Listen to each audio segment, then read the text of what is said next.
Gold buyers, మీ కష్టాల్లో నమ్మకమైన మీ ఆత్మీయ నేస్తం.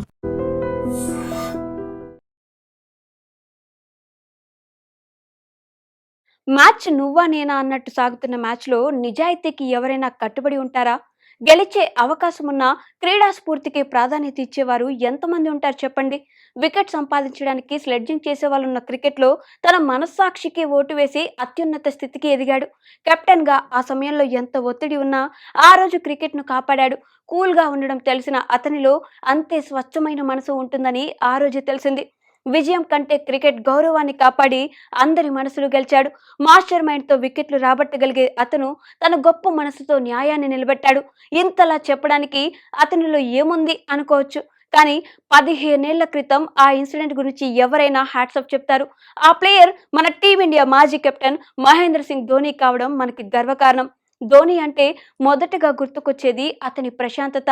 మ్యాచ్లను ఎలా ఫినిష్ చేయాలో, తన వ్యూహాలతో బ్యాటర్లను ఎలా బోల్తా కొట్టించాలో మహేంద్రుడికి తెలిసినంత మరెవరికీ తెలియదేమో. ఇప్పటికే ఎన్నోసార్లు తన కెప్టెన్సీ బ్యాటింగ్తో భారత జట్టును గెలిపించారు. ముఖ్యంగా ఒత్తిడిని తట్టుకుని ముందుకు తీసుకెళ్లడంలో ధోని తర్వాతే ఎవరైనా. ఈ విషయాలన్నీ సగటు ఇండియన్ క్రికెట్ ఫ్యాన్స్ కు తెలిసినవే. అయితే ఎంత టాలెంట్ ఉన్నా క్రీడా స్ఫూర్తి అనే గొప్ప లక్షణం కొందరికే సాధ్యమవుతుంది. ఈ లిస్టులో మహేంద్ర సింగ్ ధోని కూడా ఉంటారు. 15 ఏళ్ల క్రితం తన స్పిరిట్ ఆఫ్ క్రికెట్ కు ప్రపంచం మొత్తం సలాం కొట్టిన ఆ ఇన్సిడెంట్ ఏంటో ఇప్పుడు చూద్దాం. 2011 వన్డే వరల్డ్ కప్ గెలిచి ఫుల్ జోష్లో ఉన్న భారత జట్టు ఐపీఎల్ ముగించుకుని 4 మ్యాచ్ల టెస్ట్ సిరీస్ కోసం ఇంగ్లాండ్కు వెళ్ళింది. ఇందులో భాగంగా తొలి టెస్టులో గెలిచే అవకాశం ఉన్న భారత జట్టు చేజేతులా ఓడిపోయింది. దీంతో నాటింగ్ హోమ్ వేదికగా జరిగిన రెండో టెస్టులో ఎలాగైనా గెలిచి తీరాలని బరిలోకి దిగింది. అందుకు తగ్గట్టుగా తొలి ఇన్నింగ్స్ లో ఇంగ్లాండ్ ను కేవలం 221 పరుగులకే ఆల్అౌట్ చేసింది. ఆ తర్వాత బ్యాటింగ్ చేసిన ఇండియా 288 పరుగులకే ఆల్అౌట్ అయి 67 పరుగుల ఆధిక్యం సంపాదించింది. ఇక రెండో ఇన్నింగ్స్ మొదలుపెట్టిన ఇంగ్లాండ్ భారీ స్కోర్ దిశగా అడుగులేసింది. 3 వికెట్లను 254 పరుగులు చేసి భారీ టార్గెట్ సెట్ చేసేలా కనిపించింది. ఇక్కడే టీమిండియాకు మ్యాచ్లో పట్టు సంపాదించే అవకాశం వచ్చింది.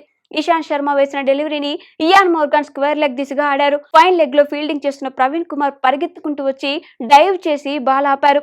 అయితే ప్రవీణ్ కుమార్ ఇక్కడ పొరపాటు పడ్డాడు. బాల్ ఆపి బౌండరీ రోప్ అవతల పడిన ఈ టీమిండియా ఫాస్ట్ బౌలర్ బంతి బౌండరీ రోప్ తగిలిందని భావించాడు. దీంతో చాలా మంది కూడా 4 వెళ్ళిందని అనుకున్నారు. కానీ ఆ తర్వాత అంపైర్లు ప్లేయర్స్ మధ్య ఏదో చర్చలు జరుగుతుండటంతో అక్కడ ఏం జరుగుతుందో ఎవరికి అర్థం కాలేదు. ఆన్ ఫీల్డ్ అంపైర్లు చాలాసేపు మాట్లాడుకోవడంతో ఇంట్రెస్టింగ్ గా మారింది. అసలు విషయం ఏంటో రీప్లే చూశాక అర్థమైంది. రీప్లేలో బంతి బౌండరీ రోప్ టచ్ చేయలేదని తేలింది. ఇక్కడే ఇంకో ట్విస్ట్ కూడా చోటు చేసుకుంది. ప్రవీణ్ కుమార్ బాల్ ను వికెట్ కీపర్ ధోనికి ఇవ్వగా ధోని ఆ బాల్ వికెట్లకు దగ్గరలో ఉన్న అభినవ్ ముకుంద్కి ఇచ్చారు. టీ బ్రేక్ ముందు అది చివరి బాల్ కావడంతో ముకుంద్ స్టంప్స్ ను పడగొట్టారు. ఇయాన్ బెల్ కూడా బౌండరీ ఆనుకుని క్రీజ్ దాటడంతో రన్అట్ చెక్ చేయాల్సి వచ్చింది. దీంతో టీమిండియా ఉద్దేశపూర్వకంగా రన్అట్ చేయకపోయినా ఆన్ ఫీల్డ్ అంపైర్లు థర్డ్ అంపైర్ కోరారు. థర్డ్ అంపైర్ మొత్తం చెక్ చేసిన తర్వాత అవుట్ అంటూ స్క్రీన్ పై చూపించారు. దీంతో 137 పరుగులు చేసి ఇంగ్లాండ్ ను ముందుకు తీసుకెళ్తున్న బెల్ అవుట్ అయ్యాడు. ఆ సమయంలో ఇంగ్లాండ్ ప్లేయర్స్ కు ఏం జరిగిందో అర్థం కాలేదు. చేసేది ఏమీ లేక బెల్ నిరాశగానే పెవిలియన్ కు వెళ్లాడు. ఈ సమయంలో ఇంగ్లాండ్ 187 పరుగుల ఆధిక్యంలో ఉంది. బెల్ అవుట్ కావడంతో టీమిండియాకు బిగ్ రిలీఫ్ లభించింది. ఇదిలా ఉంటే టీ బ్రేక్ తర్వాత బెల్ బ్యాటింగ్ చేయడానికి గ్రౌండ్ లోకి రావడంతో ప్రతి ఒక్కరూ షాక్ అయ్యారు. అంపైర్ అవుట్ ఇచ్చినా వెళ్లిన బెల్ మళ్ళీ ఎందుకు వచ్చాడో పెద్ద సస్పెన్స్ గా మారింది. అయితే టీ బ్రేక్ లోనే అసలు విషయం జరిగింది. ధోని తన అపీల్ ను వెనక్కి తీసుకుంటున్నట్టు అంపైర్ కు చెప్పాడు. బెల్ బ్యాటింగ్ కొనసాగించడానికి గ్రీన్ సిగ్నల్ ఇచ్చాడు. ధోని తీసుకున్న ఈ నిర్ణయం అతనిపై ప్రతి ఒక్కరికి గౌరవాన్ని పెంచాయి. ఇంగ్లాండ్ ప్లేయర్స్ చెప్పట్లతో ధోనికి హ్యాట్స్ ఆఫ్ చెప్పారు. ఇక గ్రౌండ్ లోకి ఇయాన్ బెల్ అడుగు పెట్టగానే స్టేడియం మొత్తం కేకలు చెప్పట్లతో ధోనిని అభినందించారు. ఒక్కసారిగా స్టేడియం మొత్తం మారుమ్రోగిపోయింది. వాస్తవానికి అప్పుడు బెల్ అవుట్ అయితే ఇండియా టెస్ట్ పై పట్టు బిగించేది. కానీ ఇలాంటి సమయంలో కూడా ధోని తన క్రీడా స్ఫూర్తి చాటుకున్నారు. ఆ తర్వాత బెల్ తన స్కోర్ కు మరో 22 పరుగులు జోడించి 159 పరుగుల వద్ద అవుట్ అయ్యారు. బెల్ ను ధోనికి తిరిగి గ్రౌండ్ లోకి తీసుకురావడాన్ని ఐసీసీ ఎంతగానో ప్రశంసించింది.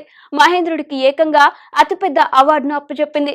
2011-2020 దశాబ్దానికి గాను ప్రతిష్టాత్మక ICC spirit of cricket award of the decade లభించింది. ఈ 10 ఏళ్లలో ధోనికి మించిన క్రీడా స్ఫూర్తి లేకపోవడం ఇక్కడ గమనించాల్సిన విషయం. ఈ టెస్టులో ఇండియా ఓడిపోయినా ధోని చేసిన గొప్ప పని 10 ఏళ్లు గుర్తుపెట్టుకునేలా చేసింది. బెల్ వికెట్ తో సరిపెట్టుకుని విజయం సాధించి ఉంటే ఆ విజయం అప్పుడే అందరూ మర్చిపోయేవారు. కానీ ధోని స్పిరిట్ ఆఫ్ క్రికెట్ అతన్ని నెక్స్ట్ లెవెల్లో నిలబెట్టింది. ఓవరాల్ గా ఇది కదా ధోని అంటే అని ఇలా చేశారు. And for more videos, Please subscribe to iDream. Please subscribe to iDream. Please subscribe iDream. And please subscribe to iDream. For more videos, subscribe to iDream. Please like, share and subscribe to the channel. Congratulations, iDream. Subscribe to iDream. Subscribe to iDream. so subscribe to iDream Media. iDream team andarki huge congratulations. Please subscribe iDream Media. Please subscribe to iDream. Subscribe iDream. Please subscribe to iDream. iDream అంటే నా కళల ఛానల్ను subscribe చేసుకున్న నోరు తిరుగుతలేదు. మీరైతే గంట గుర్తు కొట్టండి. For more such videos, please subscribe to iDream. Subscribe to iDream. Please subscribe to iDream. Please subscribe iDream Media. Please do subscribe to iDream. Please subscribe to iDream Media. For best entertainment and information, please subscribe iDream. And don't forget to subscribe to iDream.